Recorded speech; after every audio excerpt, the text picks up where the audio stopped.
The Washkey Prevention Coalition works across the community to support our youth being drug and alcohol free. Did you know most Washkey County high school students are not drinking alcohol or using marijuana in a typical month? In fact, 80% of our students are not using alcohol, and even more, 90% are not using marijuana. We're proud that they are making healthy choices. In Washkey County, it's who we are. A message from the Washkey Prevention Coalition.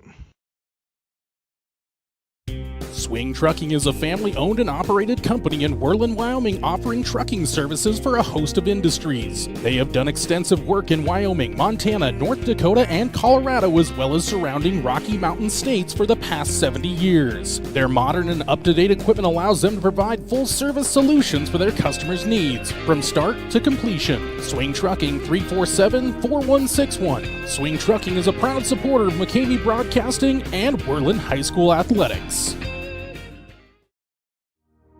It's easier to handle life's twists and turns with the help of an experienced professional. Lisa Beamer has been serving the community as a farmer's agent for years. She is here to help you by discussing a range of insurance choices and available coverage options. Call 307-347-9822 or stop by 900 Bighorn Avenue in Worland to learn more. We are farmers. Bum, ba-dum, bum, bum, bum, bum.